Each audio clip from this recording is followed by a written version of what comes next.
మీ Mukunda jewellers లో నక్షి మేళా సందర్భంగా free shipping across the world. నమస్తే రమగారు. నమస్తే జయ.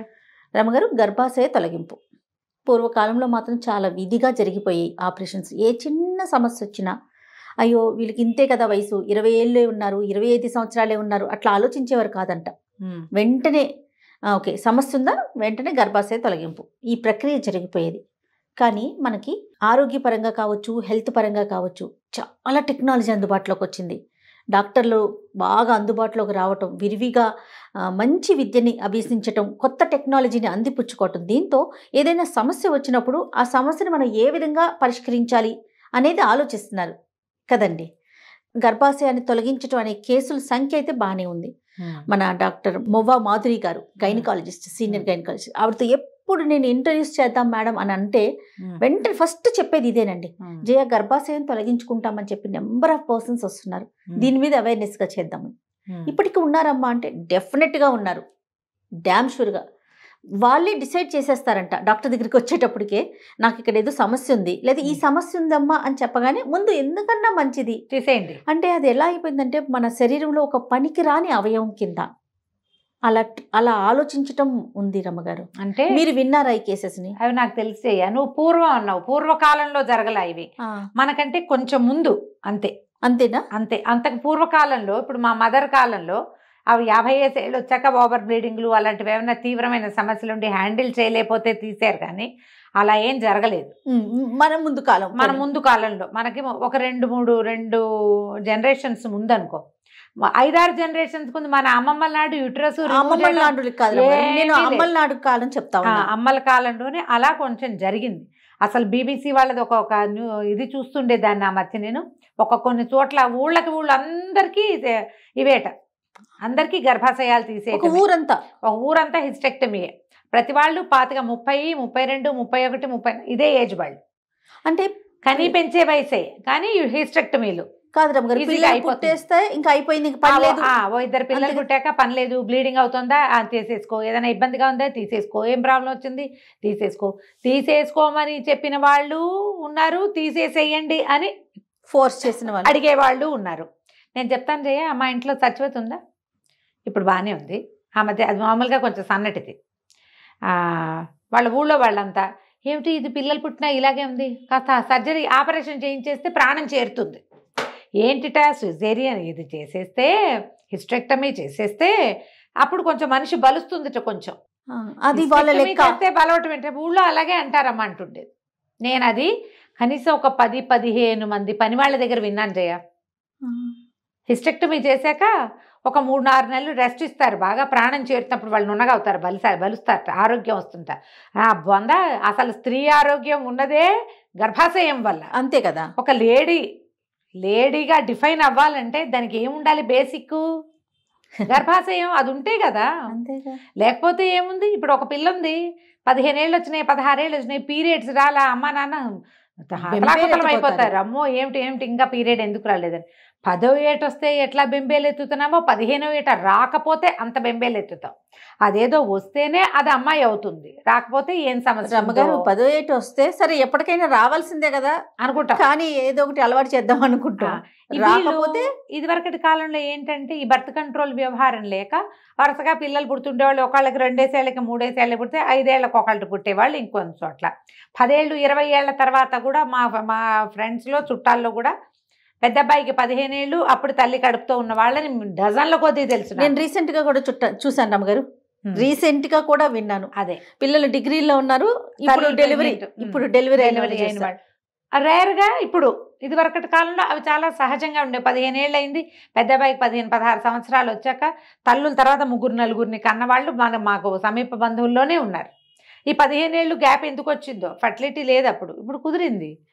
తర్వాత ఎప్పుడో తల్లులకు సహజంగానే పీరియడ్స్ పోయేవి, పాత రోజుల్లో అలాగే ఉండేది.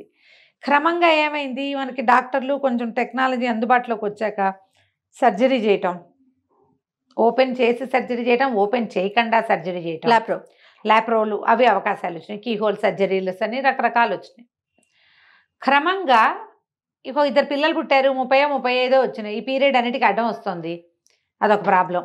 ఓవర్ బ్లీడింగ్ అవుతుంది, 7 days బ్లీడింగ్ ఉంది, 25 daysకే పీరియడ్ వచ్చేస్తుంది.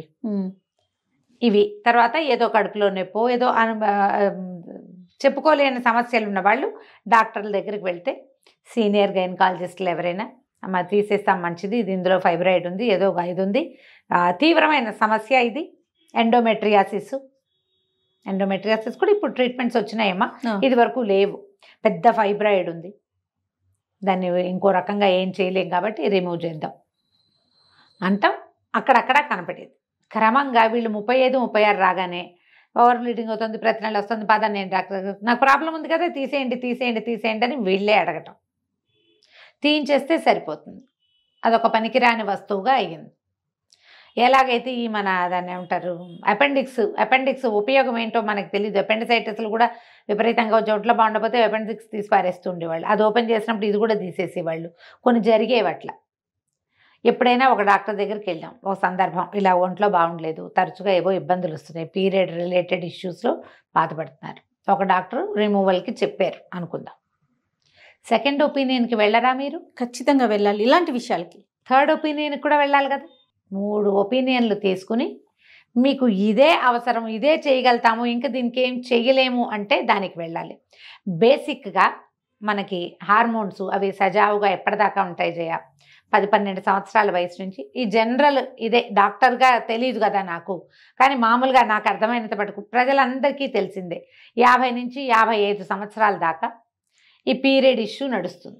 ఈ పీరియడ్స్ ఉన్నన్నాళ్ళు శరీరం గట్టిగా ఉంటుంది, ఆరోగ్యాలు బాగుంటాయి, భర్తలతోటి కొంచెం సంసార జీవితం సుఖవంతంగా గడపగలుగుతారు, హార్మోన్స్ నార్మల్గా స్రవిస్తూ ఉంటాయి కాబట్టి స్కిన్ బాగుంటుంది, లివింగ్ బాగుంటుంది. ఎప్పుడైతే ఇది స్ట్రెడ్స్ అయిపోవటం మొదలైపోతుందో, పీరియడ్స్ పోవడం స్టార్ట్ అవ్వగానే హార్మోన్స్ కొన్ని సెక్రెషన్సే తగ్గిపోతాయి. మెల్లిగా శరీరం ముడతలు పడుతుంది, లోపల భాగాలు డ్రై అప్ అవటం మొదలు పెడతాయి, వృద్ధాప్యం మీద పడుతుంది. సహజంగా 55కి వృద్ధాప్యం మీద పడితే న్యాచురల్ కదా.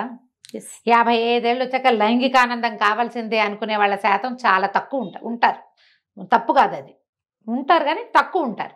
ఈ పాటికే అందరికీ బాధ్యతలు సగం తీరిపోయి, పిల్లలు పెళ్ళిళ్ళకి వచ్చేసి, మనవళ్ళు ఒళ్ళల్లోకి వచ్చేసి, పిల్లల్ని చూసే పనులు, భర్తల నుంచి దూరంగా ఉండేవి భర్తలే లేకపోవటం, ఇలాంటివి వచ్చేస్తాయి. ఈ మీద పడిన వృద్ధాప్యాన్ని అత్యంత సహజంగా తీసుకునేవాళ్ళు తీసుకుంటారు, తీసుకోగలరు కూడా. మీరు 38కి 36కి మీరు చెలోపొలోమని ఉండే వయసులోనే దీన్ని తీసేయటం వల్ల ఇప్పుడు ఇదేదో తీసేస్తే పీరియడ్ ఒకటే రాదని మీరు అనుకుంటే మీ భ్రమే కదా అది. అంతేగా. దాంతోపాటు దానివల్ల మనకి శరీరంలో సజావుగా నడుస్తున్న బ్యాలెన్స్ ప్రక్రియ ఉంది కదా, హార్మోన్ల సమతుల్యత, అది తన్నేదా? అసలు ప్రతిదానికి కావాల్సింది ఈ హార్మోన్ల సమతుల్యత కదా, హార్మోన్స్. ఇది కాస్త బ్యాలెన్స్ అవుట్ అవుతుంది, చర్మం మందబారిపోతుంది, లైంగిక ఆనందం తగ్గే అవకాశం పుష్కలంగా ఉంది. ఇవి లేవు కాబట్టి మీకు డిప్రెషన్స్ రావచ్చు. మామూలుగానే డిప్రెషన్స్ వచ్చేస్తున్నాయి మనకి, దీంతో రావచ్చు. ఎముకల బలహీనత రావచ్చు, ఏవైనా రావచ్చు. ఇది మనతో పాటే ఉంటే రావచ్చు, అప్పుడు కూడా రావచ్చు. ఇవన్నీ దాని శాతం తక్కువ. మీరు దీన్ని కట్ చేస్తే శాతం ఎక్కువ. మీరు దేన్ని ప్రిఫర్ చేస్తారు అసలు? అంతే కదా. అసలు హార్మోన్లు చాలా అవసరం కదా రమ్మగారు, చాలా అవసరం. జుట్టు ఊడిపోతుంది, మీరు అన్నట్లుగా ఎముకలు పలచబడిపోతాయి, నెయిల్స్ విరిగిపోతుంటే డిప్రెషన్ వచ్చేస్తుంది. అసలు ముసల్తనం ముందే వచ్చేస్తుంది. అన్ని సమస్యలకి కారణం ఇదే. ఇప్పుడు మనకి అన్ని ప్రాబ్లమ్స్కి సమాధానాలు లభిస్తున్నాయి వైద్యపరంగా. ఎండోమెట్రియాసిస్ వచ్చిన వాళ్ళని కూడా చక్కటి ట్రీట్మెంట్స్ దొరుకుతున్నాయి. మీకు ఫైబ్రాయిడ్ ఉంది, దాన్ని సైజ్ తగ్గించేందుకు కూడా ఉన్నాయి. ఆల్టర్నేట్ మెడిసిన్ కూడా వెళ్ళచ్చు, మీరు హోమియో లాంటి మెడిసిన్స్ కూడా వెళ్ళచ్చు. అందులో కూడా వీటన్నిటికీ ట్రీట్మెంట్స్ ఉన్నాయి. పీసీఓడికి, పీసీఓఎస్కి, పిఎంఎస్కి, ఎండోమెట్రియంకి, పెద్ద పెద్ద సైజు ఉన్న ఫైబ్రాయిడ్స్కి, అన్నిటికీ మీరు ఆల్టర్నేట్ మెడిసిన్కి వెళ్ళచ్చు. దీన్ని రిమూవ్ చేసి పారేయటం వల్ల ఒకసారి ఇప్పుడు ఉపయోగం లేనిది ఏది ఉండదు శరీరంలో. భగవంతుడి సృష్టిలో మానవ శరీరంలో ఉపయోగం లేని విషయం లేదు. మనకు తెలియదు, సృష్టికి మూల కారణమే అది కదా. ఇప్పుడు మనమే ఇన్సిస్ట్ చేసి చెయ్యొద్దు. ఇప్పుడు డాక్టరే చెప్పారనుకోండి, ఇప్పుడు మీరు అన్నట్టు ఫైబ్రాయిడ్స్ ఉన్నాయి, లేకపోతే క్యాన్సర్ ఉంది, లేకపోతే ఇంకొక సమస్య ఉంది, గర్భాశయానికి ఏదో ఈ సమస్యను ఉంది, అదే. ఖచ్చితంగా తీసేయాలి అని ఉమ్. డాక్టర్ చెప్తే అప్పుడు కూడా మీరు అన్నట్లుగా ఒకరిద్దరిని సలహాలు తీసుకొని చూసి ఎందుకమ్మా ఇంతవరకు ఉన్నారు, ఇంకో ఏడాది 2 ఏళ్ళు కాస్త బేర్ చేస్తే ఏదో ఈ మంది వేసుకోండి 2 రోజుల్లో కాస్త బెటర్ అవుతారు, ఎందుకు ఉంచుకోండి ఏం కాదు అన్నారా ఎవరైనా, చలో వాళ్ళ వెనకాల పడి వెళ్ళొచ్చు మనం. ఇవాళ రేపు వీటన్నిటికీ ట్రీట్మెంట్స్ వచ్చినాయమ్మా, నేను హ్యాండిల్ చేస్తానని ఏ డాక్టర్ అయినా బంగారు తల్లి భరోసా ఇచ్చింది అనుకో, ఆ బంగారు తల్లి పాదాలు పట్టుకుని వెళ్ళిపోతాం ముందుకి. అంతే. ఓ 2-3 ఏళ్లలో దాని దారిని అది పోతుంది, సహజంగా ఏం రావాలో శరీరానికి అది వస్తుంది. అంతే. దాన్ని మనం బీట్ చేయడానికి ఏమైనా పైనుంచి వేసుకోవచ్చు.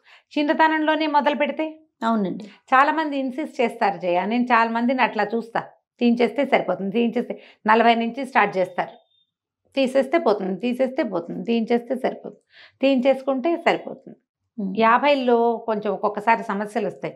పీరియడ్స్ పోయాక మేనోపాజ్ తర్వాత కూడా, మేనోపాజ్ అయిపోయినా అంటే ఇంచుమించు రజో నివృత్తి పూర్తిగా అయిపోయింది, పీరియడ్సే లేవు, ఓ 10 ఏళ్ల తర్వాత కూడా ఏదైనా సమస్య వచ్చి ఈ షింక్ అయిపోయిన యూట్రస్ని తీయవలసిన అవసరం వచ్చిన కేసులు కూడా కనపడ్డాయి కొన్ని. ఎప్పుడో ఎవరికో జరుగుతుంది అట్లా. మనకి రెగ్యులర్ పీరియడ్ ఉండటం వల్లే మనం బాగున్నాము, మనలో ఫెమినిటీ నడుస్తోంది అని గనక ఊహిస్తే అది మనకి ఫ్రెండ్గానే తోస్తుంది, కొంచెం విసిగించే ఫ్రెండ్. దాన్ని హెల్దీగా కాపాడుకోవడానికి 100 మార్గాలు వచ్చినాయమ్మా ఇప్పుడు. 100 మార్గాలు ఉన్నాయి, తీసేయటం ఒక మార్గం అంతే. దాన్ని ఉంచుకుని దాన్ని సజావుగా నిర్వర్తించేందుకు మనకి చాలా మార్గాలు ఉన్నప్పుడు మనం దానికి ఎందుకు వెళ్ళము? అంతే. దానికి వెళ్ళి ఈ ఫెమినిజంని రన్ చేసుకోవచ్చు కదా ఇంకా కొంతకాలం, ఇంకా కొంచెం జీవితానందాన్ని అనుభవించవచ్చు కదా. మనం దాన్ని ఎందుకు చెడగొట్టుకోవాలి, పోగొట్టుకోవటం ఎందుకు? అవును. తీసేయటం సులువు, మళ్ళీ పెట్టగలమా దాన్ని? ఒకసారి కట్ చేశాక ఇంకా పెట్టలేం కదా. అత్యవసరం అయితే సర్జరీలకి వెళ్ళాలి, డాక్టర్ కూడా సజెస్ట్ చేస్తారు. ఇంకా హ్యాండిల్ చేయగలిగే వాళ్ళు ఎవరైనా, పైగా వీళ్ళు ఇన్సిస్ట్ చేస్తున్నారనుకో జయ, పర్వాలేదు మనం మేనేజ్ చేయొచ్చు మందులతోటే అని డాక్టర్ అమ్మగారు చెప్తారు. పేషెంట్ విందుగా, పేషెంట్ విందు, వాళ్ళ ఆయన విందు, వాళ్ళ అత్తగారు విందు, వాళ్ళ అక్కయ్యో చెల్లో వస్తారు, నాబోటి వాళ్ళు నోరు మూసుకుని నుంచొని వాళ్ళు మాట్లాడతారు.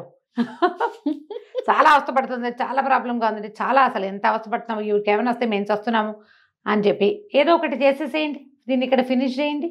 మీరు ఒక్కటి ఆలోచించండి, అందరూ చెప్తారు. ఇది మన ఫ్రెండ్, ఎవరికి వాళ్ళకి.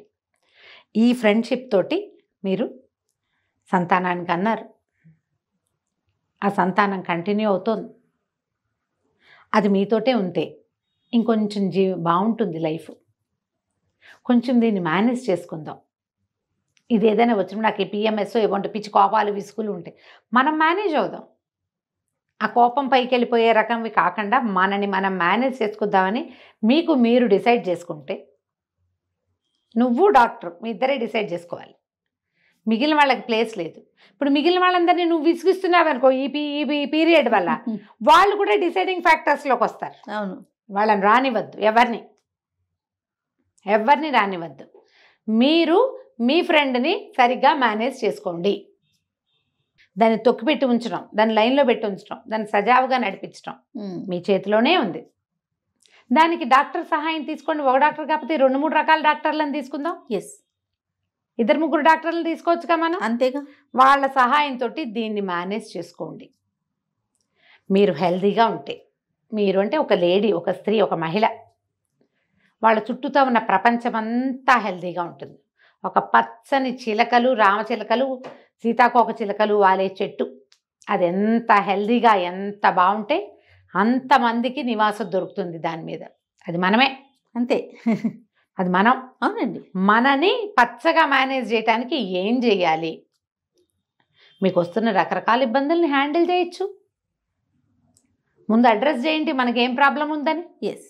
తర్వాత దాన్ని హ్యాండిల్ చేయడానికి ఎవరిని హ్యాండిల్ పట్టుకుంటే ఇది హ్యాండిల్ అవుతుందో వాళ్ళని చూద్దాం. తప్పకుండాను.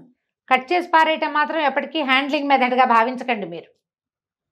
అత్యవసరం అయితే ఇంకా చేయాల్సిందే అది. రైట్. అవసరం కానప్పుడు అనవసరంగా ఈ సర్జరీస్కి వాటికి వెళ్ళొద్దు. రైట్. తప్పనిసరి కాలం ఇక తప్పదు. అవును, ఆలోచించండి. డెఫినెట్గా. నమస్తే. నమస్తే జయ.